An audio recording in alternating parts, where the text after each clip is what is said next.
세상에 떠도는 기묘한 괴담들. 첫 번째 이야기, 경기도 남한산성 부근의 빌라에서 실제로 겪었던 실화괴담. 저희 언니는 서울 송파구에 위치한 제2여고를 다녔는데 같은 반 친구분이 겪은 일입니다. 성희 언니는 늘 창백하고 어딘가 허약해 보이는 인상이었는데 수련회에서 가서 이야기를 나누다가 믿기 힘든 이야기를 꺼내더랍니다. 성희 언니가 처음 귀신을 보게 된 건 7살 때쯤 깊은 산골에 계신 할아버지 댁에 갔을 때였답니다. 저녁에 동생이랑 밖에 나와 놀고 있는데 집 뒷산에서 등불처럼 하얀 물체가 반짝반짝하는 게 보여서 무작정 그쪽으로 뛰어갔답니다. 반짝거리는 것이 점점 가까워지고 언니의 눈앞에 보인 것은 등불이 아닌 흰 소복을 입은 눈동자가 없는 여자가 허공에 앉은 자세로 붕 떠서 시계추처럼 좌우로 머리를 흔들며 웃고 있는 모습이었답니다. 언니는 바로 기절했고 그 이후로 끊임없이 낮이건 밤이건 할 것 없이 환영과 귀신에게 시달렸답니다. 성희 언니는 남한산성 부근에 위치한 오래된 빌라에서 살았습니다. 남한산성 부근엔 미군 기지와 특수부대 때문에 꽤 오래전에 지어진 허름한 빌라가 많습니다. 나중에 무당을 통해 들으니 언니가 사는 집터가 워낙 안 좋아 집 귀신들에 의해 언니의 기가 더 약해진 것이라고 합니다. 여하튼 어느 날 하루는 학교를 마친 후 집에 돌아와 방문을 열었는데 방 한가운데에 목을 맨 여자가 고개가 꺾인 채로 자신을 보며 웃고 있더랍니다. 언니는 바로 기절했고 자꾸 보이는 환영을 참을 수 없어 결국 고민 끝에 그간의 일을 어머니에게 털어놓았습니다. 어머니는 딸을 위해 기도를 올리기로 마음먹었답니다. 부모님 두 분 다 천주교 집안이라 믿음이 굉장히 강했답니다. 다음 날 어머니가 안방에서 성모 마리아 상을 향해 기도를 하는데 갑자기 온몸에 소름이 돋고 방 안의 공기가 얼어붙는 것처럼 싸늘해지면서 온몸이 으슬으슬해지더랍니다. 10년을 넘게 외운 미사가 머릿속에서 하얗게 지워지고 원인 모를 두려움에 기도를 도저히 못하겠더랍니다. 그래서 방에 있는 언니의 동생을 불러 성희 언니를 위해 기도하며 옆에 앉혀놨는데 동생 역시 미사도 외우지 못하고 두 사람 모두 방에서 어쩔 줄을 몰랐다고 합니다. 어머니가 기도에 실패한 그날 밤 성희 언니가 잠을 자는데 무슨 소리가 자꾸 들리더랍니다. 음식을 먹듯 쩝쩝대는 소리 같기도 하고 귓속말을 하듯이 소곤소곤대는 소리 같기도 하더랍니다. 대체 무슨 소리인가 싶어서 잘 들어보니 귓가에서 들리는 줄 알았던 소리는 가슴께에서 정확히는 몸 안에서 들리는 느낌이 들더랍니다. 굉장히 다정하면서도 음산한 여자의 목소리였고 여자는 귓속말 하는 것처럼 소곤소곤대면서 이 말만 계속 되풀이 되었다고 합니다. 그 아줌마 누구야? 그 아줌마 쫓아내. 안 그럼 죽여버릴 거야. 넌 내 거야. 성희 언니가 귀신을 떼어냈는지 알 수는 없었습니다. 다만 천주교인이신 부모님께서 어렵사리 믿음을 저버리고 무당까지 찾았지만 무당은 손사래를 치며 귀신의 기가 너무 강해서 내 힘으론 도저히 떼어낼 수 없네. 라는 비관적인 한마디 뿐이었다고 합니다. 이야기를 요약하자면 오래된 빌라에서 살면서 그녀의 허약한 기는 더욱 약해졌고 귀신이 자주 보였습니다. 어느 날 자신의 방에서 목을 맨 여자 귀신을 목격하고 기절합니다. 이 사건 이후 성희 언니는 부모님에게 귀신을 보는 일을 털어놓고 천주교 집안인 부모님은 기도를 올리기로 합니다. 하지만 기도 중에도 이상한 현상이 발생하고 그날 밤 성희 언니는 자신의 몸 안에서 들리는 여자 귀신의 소곤소곤한 목소리를 듣게 됩니다. 성희 언니의 가족은 무당의 도움을 받으려 했으나 귀신의 기가 너무 강해 도움을 받지 못했습니다. 두 번째 이야기, 금정굴. 고등학교 때 겪은 일입니다. 저희 동네 뒷산엔 금정굴이란 곳이 있습니다.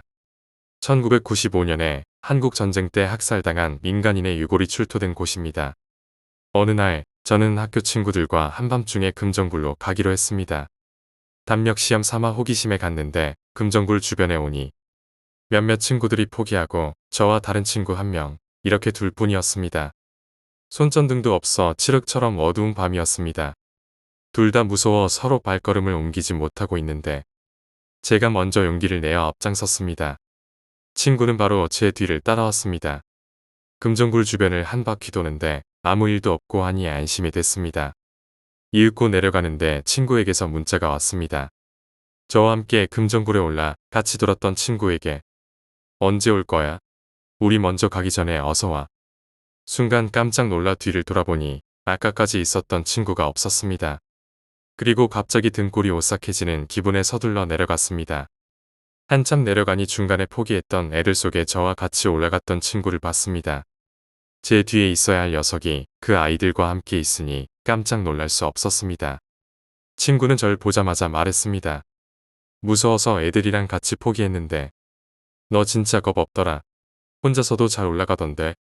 세 번째 이야기, 경사로. 저희 학교에는 군자관이라고 오래된 건물이 있습니다. 지금 이 건물은 계속된 증개축으로 인해 모양이 많이 변했지만 제가 입학한 98년 당시에는 건물 가운데 정원이 있는 미음자 모양의 계단과 더불어 경사로가 있는 건물이었습니다. 지금 할 이야기는 바로 이 경사로에 얽힌 이야기입니다. 90년대 당시 군자관에서는 인문대 수업이 많았습니다. 그런데 인문대 학생 중에 발작을 일으키는 여학생이 있었다고 합니다. 그 여학생은 발작하면 소리를 지르며 복도를 뛰어다녔는데 워낙 자주 발작을 일으키는 데다가 나도도 일정한 시간이 지나면 저절로 정상으로 돌아오기에 대다수의 학생들은 그 여학생이 소리를 지르고 뛰어다녀도 무관심하게 저 미친년 또 지랄이야 정도의 반응을 보였다고 합니다. 시험을 앞둔 어느 날 밤에 몇몇 학생들이 군자관에서 공부하고 있는데 그 여학생이 발작을 일으켜 소리 지르며 뛰어다니는 소리가 들렸다고 합니다. 공부하던 학생들은 짜증이 났지만 그냥 공부를 했고 어느 순간 갑자기 조용해지기에 별 생각 없이 공부를 계속했다고 합니다. 그런데 그날 새벽 순찰을 돌던 수위 아저씨는 군자관 2층과 3층 사이의 경사로에 피를 흘리며 쓰러져 있는 그 여학생을 발견했다고 합니다. 발견 당시에 이미 죽어 있었지만 몸은 따뜻한 상태였다고 합니다. 조사에 따르면 그 여학생이 3층 복도에서 발작을 일으켜 뛰어다니던 중에 경사로 근처에서 1층 시멘트 바닥으로 떨어져 중상을 입고 피를 흘리며 경사로를 기어 올라가던 중에 2층과 3층 사이에서 사망했다는 것입니다. 실족인지 투신인지는 불명확하지만 실족으로 인한 사고이고 3층에서 공부하던 학생들에게 도움을 구하기 위해 경사로를 기어간 것으로 추정하고 있습니다. 그리고 그 학생이 죽음이 잊혀진 1년 후에 어느 날에 어둡고 후미진 경사로를 기어 올라가는 여자를 보고 비명과 함께 기절한 사건이 발생했다고 합니다. 그 여학생은 자신의 비명을 듣고 달려온 사람들에게 긴 머리를 하고 경사로를 아주 느리게 기어 올라가는 사람 형태의 무엇을 봤다고 말했답니다. 그 후 밤에는 아무도 혼자 그 경사로에는 다가가지 않았다고 합니다. 그 이야기 이후에는 저도 야간에는 되도록이면 경사로를 이용하지 않았습니다. 네 번째 이야기, 무덤의 모녀. 30년 지기 친구 N이 부산에서 택시를 몰 때 겪었던 일입니다. 택시는 이교대로 그날은 야간 근무였습니다. 기사 휴게실에서 낮잠을 자는 동안 아주 꿈자리가 뒤숭숭하여 그날은 하루 쉬고 집으로 가고 싶었습니다. 하지만 목구멍이 포도청인지라 뒤숭숭한 정신을 다스리고 택시를 몰았습니다. 택시기사라는 직업 자체가 너무나 피곤한 직업이고 특히 야간 운전은 밤눈이 어두운 N에게 있어서 고역이었습니다. 게다가 N은 괴담에 약했습니다. 야간조 선후배 기사들이 가끔 괴담 같은 것을 이야기하면 일단은 호기심으로 듣기도 했습니다. 태울 때는 아가씨였는데 내릴 때는 할머니더라. 12시 넘어서 뒷좌석에 타는 손님 중에는 룸미러로 보면 안 보이기도 하더라. 믿거나 말거나 괴담들은 들을 땐 오싹하고 재미있지만 그런 괴담이라도 듣고 하는 야간 운전은 정말 생각하기 싫었기 때문입니다. 그날 N은 밝은 시내 유흥가 중심으로 돌았습니다. 야간 운전 중에 모르는 길로 가서 헤매다가 고생한 기억이 나서였습니다. 몇 차례 취객들을 실어 나르고 회사로 돌아가려는데 조금 한적한 길에서 모녀가 택시를 잡고 있었습니다. 물방울 무늬의 원피스를 입은 20대 후반으로 보이는 젊은 여인과 유치원생 같은 복장을 한 67 정도 되어 보이는 여자아이였습니다. N은 마지막 손님이라 생각하고 일단 행선지를 물어보는데 모녀는 시외까지 간다고 했고 일단 그곳으로 가는 길은 훤히 알기에 모녀를 태웠습니다. 운전하는 동안 N이 가끔 룸미러로 힐끔힐끔 쳐다보았지만 모녀는 뒷좌석에서 하나같이 창백한 표정으로 어두워서 그런지 그날따라 얼굴이 무지 희미하게 보였답니다. 어눌한 말투의 여인이 세워달라고 한 곳은 인적도 드문 길 옆으로 몇 번 와봐서 알지만 옆으로 빠져나가는 샛길도 없는 곳이었습니다. 엄마, 여기가 할아버지 댁이야? 그래, 예진아. 생기라곤 전혀 없이 느껴지는 말투. N은 의아해하면서 그 길 옆에 택시를 세우고 돈까지 계산하고 모녀가 내리는 것을 사이드미러로 보는데 그 모녀가 감쪽같이 사라졌습니다. 기분이 이상하여 급히 내려서 사방을 둘러보니 모녀는 어디에도 없었습니다. 길 옆은 어두컴컴한 숲인데다 오솔길도 없었습니다. 애는 소름이 돋으며 간신히 운전대를 잡고 회사로 돌아왔습니다. 그리고 얼마 후 애는 택시를 그만두었습니다. 후에 모녀가 사라진 그 길을 친구들이랑 지나갔는데 모녀가 사라진 지점에서 주위를 보니 길 옆에 큰 무덤이 자리 잡고 있었습니다. 5번째 이야기, 군대괴담. 병장 시절 분대장의 임무를 수행하기 위해 7사단 신교대에서 분대장 양성 교육을 받았는데 같이 교육을 받던 교육생의 친구가 겪은 일입니다. 경기도 가평에서 살던 교육생의 친구는 그날도 어김없이 친구들과 함께 술을 많이 먹었다고 합니다. 새벽까지 술을 먹고 교육생의 친구와 나머지 2명의 친구들은 택시를 타고 집에 들어가기로 했습니다. 다행히 나머지 2명의 친구들은 교육생의 친구와 집 방향이 비슷해서 같은 택시를 타고 가기로 했습니다. 새벽이라 그런지 지나다니는 차도 없고 1시여 분이 지나서 택시 하나를 잡았습니다. 교육생 친구의 집이 가장 멀어서 제일 나중에 내려 돈 계산을 해야 했기에 교육생의 친구는 조수석에 앉고 나머지 2명은 뒷좌석에 앉았습니다. 이런저런 이야기를 하면서 어느덧 뒷자리에 앉은 친구들이 내려야 할 곳에 도착하게 되었고 2명의 친구들은 내일 보자고 하면서 내렸습니다. 교육생의 친구 또한 그곳에서 5분 정도만 더 가면 집이었기에 교육생의 친구 또한 내릴 곳에 금방 도착했습니다. 교육생의 친구는 돈을 주기 위해 택시기사에게 돈을 건네고 잔돈을 받으려고 했습니다. 그런데 택시기사가 잔돈은 건네주지 않고 오히려 교육생의 친구 얼굴을 빤히 쳐다보았답니다. 교육생의 친구는 자기가 돈을 덜 줬나 싶어서 미터기를 보았지만 분명 자기가 준 돈은 미터기에 찍힌 요금보다 많았습니다. 그래서 교육생의 친구가 이상하다고 생각하는데 문득 택시기사가 말을 건넸습니다. 난 몰라요. 그래서 교육생의 친구는 말했죠. 처음 보는데 제가 어떻게 알아요? 이상한 사람이네. 어서 잔돈 주세요. 택시기사의 어이없는 말에 교육생의 친구는 화가 나서 잔돈을 받고 집에 가려고 했습니다. 그런데 택시기사는 잔돈을 주기는커녕 오히려 교육생의 친구 왼쪽 손목을 세게 잡았다고 합니다. 저 진짜로 몰라요. 그래서 교육생의 친구는 말했죠. 잔돈 안 받아도 되니깐 어서 놔요. 교육생의 친구는 손을 뿌리치고 택시에서 내리려고 했는데 그 소나기에 힘이 엄청났다고 합니다. 아저씨 장난치지 말고 그만하세요. 술 다 깨겠네. 그러자 택시기사는 말했죠. 자네 오늘 운이 좋네. 내가 놔두고 왔어. 오늘 내 얼굴 똑똑히 기억해놔요. 택시기사의 얼굴은 특이한 얼굴이 아니고 아주 평범한 얼굴이었다고 합니다. 아주 푸근한 인상의 옆집 아저씨 같은 얼굴이었죠. 교육생의 친구는 너무 황당하고 어이가 없어 잔돈은 생각도 안 하고 손을 뿌리치고 택시에서 내려 집으로 갔다고 합니다. 다음날 술에서 깬 교육생의 친구는 어제 택시를 같이 탄 친구 2명과 이 이야기를 하였고 이 어이없는 상황에 그 택시기사를 같이 욕했다고 합니다. 어느덧 2주의 시간이 지났고 그 사건도 잊혀가는 무렵이었습니다. 교육생의 친구가 우연히 신문을 보는데 신문에 아주 낯익은 얼굴이 보였다고 합니다. 순간 교육생의 친구는 오싹한 한기를 느꼈다고 합니다. 그 낯익은 얼굴은 자기가 저번에 탄 택시기사의 얼굴이었고 바로 택시 연쇄살인 용의자였던 것입니다. 과연 그 사람이가 놔두고 왔다고 건 뭐였을까요? 6번째 이야기, 사진 속의 남자. 선배가 군자관에서 겪은 일입니다. 1997년 당시 군자관 3층인가 4층에 락 동아리 방이 있었습니다. 오래된 건물이라 비좁은 동아리 방이지만 비교적 잘 꾸며놓아서 동아리 활동에는 큰 불편함이 없었습니다. 어느 날 남자 동아리 부원 2명이 밤새도록 술을 마시고 만취 상태로 동아리 방에서 자고 있었답니다. 그런데 새벽이 되어서 부원 A가 이상한 기척을 느끼고 잠에서 깨어났다고 합니다. 숙취로 인한 두통과 어두운 조명 때문에 잘 보이지 않았지만 옆 소파에서 자고 있던 B가 계속 다리를 들썩이고 있었던 것입니다. A는 이상하게 생각하면서 들썩이는 B의 다리를 보았는데 어둠에 눈이 적응하면서 소파에서 자고 있는 B의 다리 밑에 뭔가 보였습니다. 사람 머리였습니다. 머리가 오르락내리락 할 때마다 B의 다리가 들썩거리고 있었답니다. A는 결국 기절했고 다음날 자신이 목격한 것을 다른 사람들에게 얘기했다고 합니다. 그러나 모두들 A가 만취 상태에서 헛것을 봤다며 믿지 않았습니다.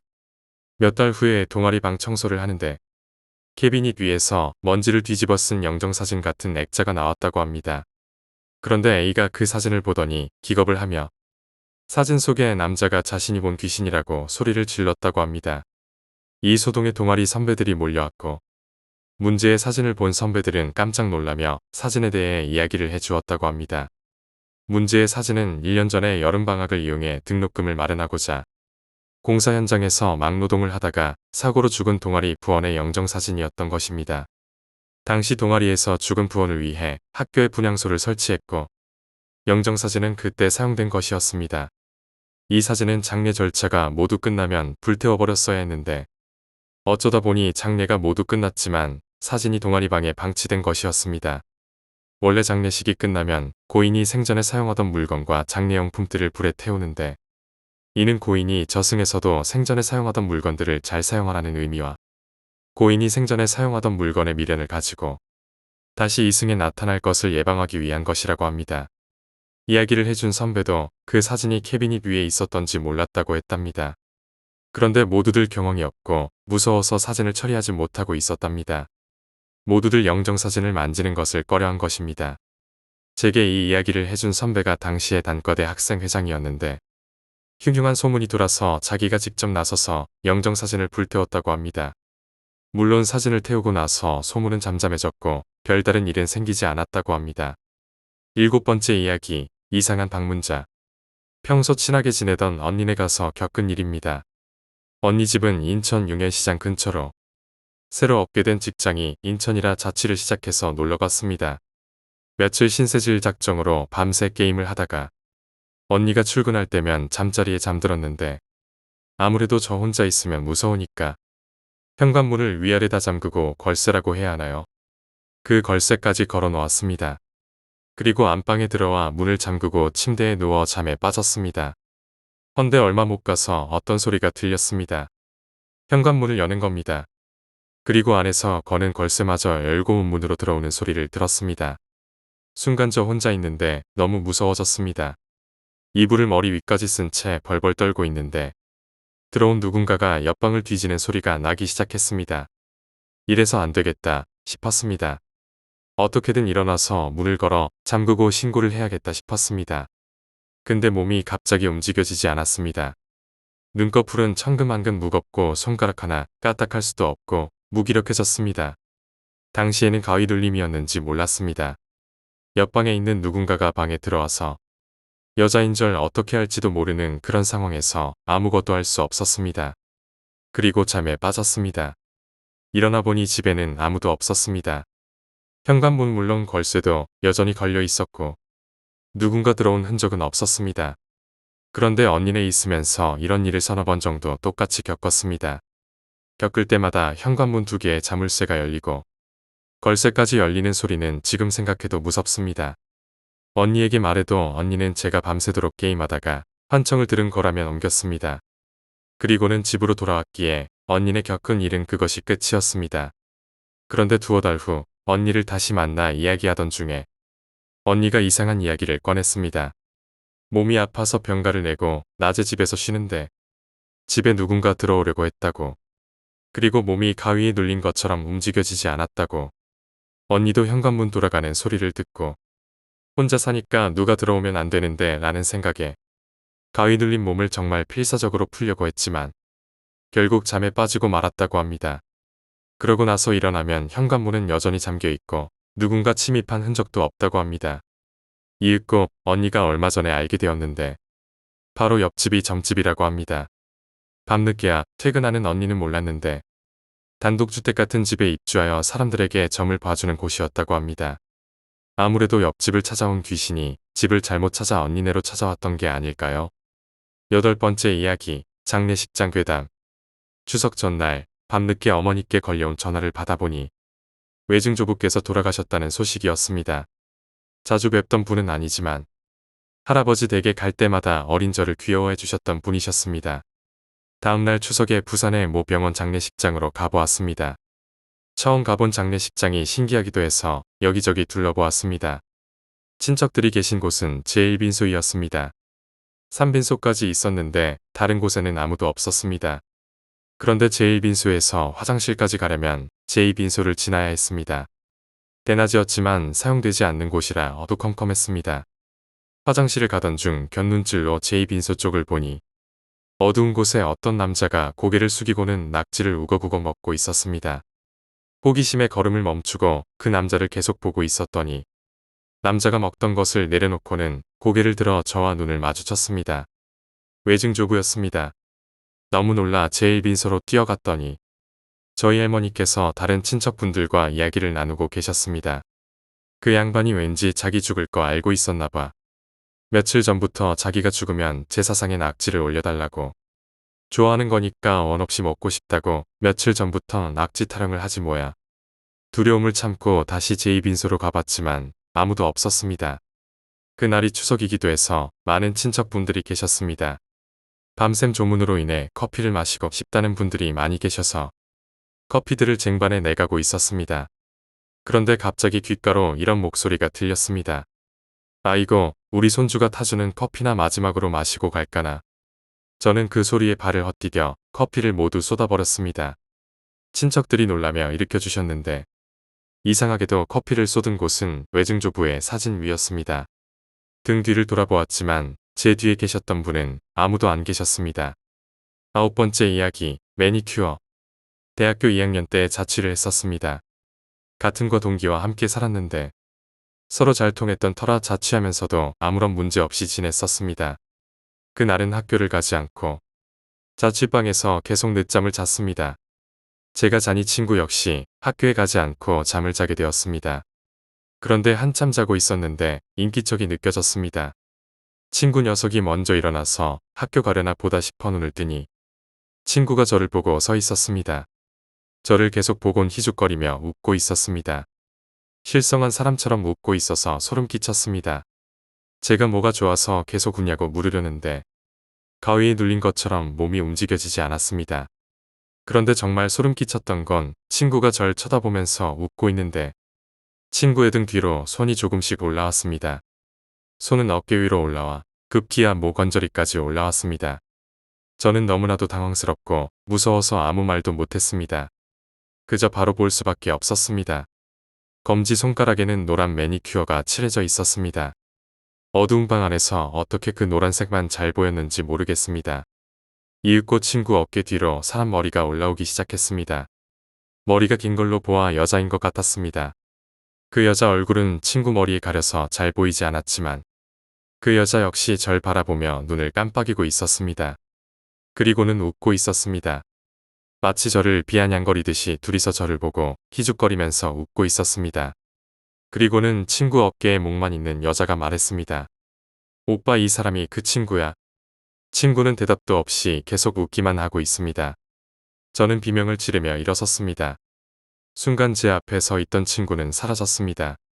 친구는 제 옆에 곤히 자고 있었습니다. 황당하기도 하고 화가 나기도 해서 따귀를 세게 때렸습니다. 친구는 왜 때리냐고 했지만 오히려 제가 반문했습니다. 왜 자는데 실실 웃냐고. 하지만 친구는 무슨 소리냐며 괜히 자는 사람 때렸다고 화를 냈습니다. 진정하기 위해 담배를 한 대 핀 후 제가 겪은 일을 말했습니다. 그러자 제 친구는 담배를 필터 부분까지 피우더니 혹시 그 여자가 어떻게 생겼었냐고 물어봤습니다. 친구는 긴장한 모양인지 다리를 떨기 시작했습니다. 저는 봤던 그대로 내 어깨 뒤로 여자 머리와 손이 있었다고 말하는데 친구는 손에 있던 담배를 툭 떨어뜨리며 말했습니다. 혹시 노란색 매니큐어? 친구는 다짜고짜 빨리 대답해보라고 저에게 계속 윽박지르는데 잘 기억나지 않는다는 핑계로 말하지 않았습니다. 친구는 말없이 담배를 한 대 더 피우고 나서 이야기를 시작했습니다. 자기 동네에서 만나서 사귀게 된 여자친구가 있었는데 대학교로 오면서 헤어지게 되었는데 헤어지면서 정말 좋지 않게 헤어졌다고 합니다. 그 여자 자살이라도 한 거야. 친구는 고개를 땅바닥에 내리깔면서 하는 말했습니다. 자살만 했으면 상관이 없지. 어떤 일이 있었냐고 물었지만 대답하지 않았습니다. 너무 미안하다는 말만 되풀이할 뿐. 저는 더 이상 묻지 않았고 그 후에도 그 일을 언급하지 않았습니다. 얼마 후 저희는 군대를 가게 되었고 제대 후 복학해서 다시 만나게 되었습니다. 개강하는 날 반가운 마음에 새벽까지 술을 마시다가 군대 가기 전에 겪은 그 일을 꺼냈습니다. 누가 먼저 꺼낸 건진 기억이 가물가물하지만 제 기억으로는 친구가 먼저 꺼낸 것 같았습니다. 잘 기억나지 않지만 친구는 그렇게 말했던 것 같습니다. 차라리 날 죽이던가 왜 내 친구들을 죽이는 거야. 3명이나 말이지. 전 그때 술 먹은 상황에서도 더 이상 듣기 싫어서 그런 얘기 그만하자고 말했지만 친구는 계속 말했습니다. 내가 그때 같이 죽었어야 돼. 내 친구들 꿈에 나올 때마다 미치겠다. 이윽고 친구가 보여준 한 장의 사진. 한라산에서 친구와 그녀가 다정스럽게 어깨동무를 하고 있는 모습. 그녀는 친구의 어깨에는 노란 매니큐어를 한 손을 걸치고 있었습니다. 전 아직도 생각합니다. 예전에 내가 봤던 그녀가 아닐까. 그리고 만약 그녀였더라면 그때 말했던 오빠 저 사람이 그 친구야. 그 말이 과연 무슨 뜻인지. 10번째 이야기, 썩은 냄새. 수학여행에서 겪은 일입니다. 중학교 때 중국으로 수학여행을 갔습니다. 처음으로 가는 해외여행이라 기대도 많이 되었지만 안 좋은 인식이 강한 중국이라 걱정도 많이 되었습니다. 아니나 다를까 중국에 도착해서 호텔에 들어가니 저의 걱정은 현실이 되었습니다. 저희가 간 곳은 호텔이라고 하기에는 시설도 열악하고 청결하지도 않고 무엇보다도 이상한 냄새가 가득했습니다. 여태까지 맡아보지 못한 이상한 냄새였습니다. 저희는 그런 냄새가 너무 이상했지만 호텔 측에선 원래 그렇다는 식으로 다른 조치를 취해주지 않았고 선생님들은 하루만 참으라는 식으로 말씀하셔서 결국 저희 코가 그 냄새에 적응하는 수밖에 없었습니다. 이윽고 예정된 일정을 보내고 밤이 되었습니다. 중국으로 유학 준비 중인 친구와 함께 거리로 나가보려 했습니다. 그런데 복도에서 중국인 할아버지를 만났습니다. 호텔에 저희 학생을 제외하고 투숙자가 없었기에 혹시 이 할아버지는 호텔에서 나는 냄새에 대해 말해주지 않을까 해서 여쭈어봤습니다. 혹시 호텔에서 이상한 냄새 나지 않나요? 못 들으신 것 같아 큰 소리로 다시 물었습니다. 이상한 냄새 안 나요? 썩은 냄새. 할아버지가 버럭 화를 내시고 나가셨습니다. 이게 무슨 소리인가 싶었지만 할아버지는 어느새 다른 곳으로 가셔서 보이지 않았고 저희는 예정대로 밖으로 나가 놀았습니다. 그리고 다음 날 친구들과 버스 타고 나가는데 비닐봉투를 처리하는 사람들이 보였습니다. 그 비닐봉투에서는 호텔에서 맡았던 냄새보다 더 심한 악취가 났는데 제일 가까이 걷던 중국어에 능통한 친구가 그걸 보더니 표정이 창백해졌습니다. 저 봉투 속에 어젯밤에 본 할아버지가 있었어. 그제야 할아버지가 뭘 말하려고 했는지 알게 되었습니다. 그 썩은 냄새란. 11번째 이야기, 심야의 승객. 주간보다 야간벌이가 편한 개인 택시를 모는 아버지께서는 항상 새벽 2시 전에 들어오시곤 하셨습니다. 그날은 손님이 너무 없어 10만 원이라도 채우시려고 조금 무리해서 시내를 도셨답니다. 결국 2시를 넘겨 새벽까지 운전하시게 된 아버지는 이제 손님을 태우지 않고 바로 가야겠다는 생각으로 집으로 향하셨답니다. 손님이 불러도 어서 쉬어야겠다는 생각에 계속 가시는데 신정동과 까치산역 사이의 고가도로 아래에서 한 청년이 택시를 부르더랍니다. 지나치기엔 날씨도 너무 춥고 저희 오빠 또래인 것 같아 오빠 생각도 들어서 같은 방향이면 태워주려고 했습니다. 차를 세우자 세우기가 무섭게 청년은 문을 열고 앉았고 고가 도로를 좀 넘어가 달라고 말하고는 그대로 조용히 있었답니다. 신정동과 까치산역 사이 그 고가도로는 밤이 되면 오가는 사람도 없이 으슥해지는 곳이라 아버지는 이 청년도 무서워 탔나보다 하고 말을 몇 마디 걸었답니다. 날씨가 춥죠? 늦은 시간까지 고생하네요. 집에 들어가면 따뜻한 물에 씻고 한숨 자고 개운하게 일어나요. 우리 집에서도 청년만한 아들이 하나 있는데 그때였습니다. 청년은 갑자기 차를 세워달라고 했답니다. 아버지는 평소 저와 제 오빠에게 하던 이야기를 했을 뿐인데 갑자기 차를 세워달라고 해서 당황하셨답니다. 여기서 내려서 걸어갈 거냐고 차비가 없으면 같은 방향이니 아래까지 데려다 주겠다고 말씀하셨지만 청년은 이 고가도로에서 만나기로 한 사람이 있다고 바로 내려야 한다고 했답니다.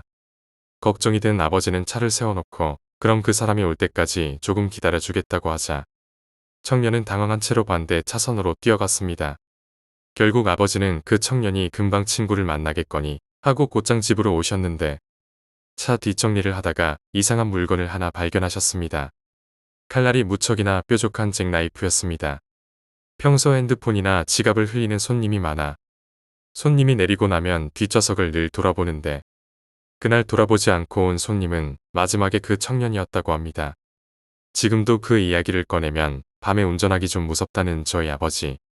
하지만 저희 어머니께선 그 잭나이프로 종종 과일을 깎아주시는 듯합니다.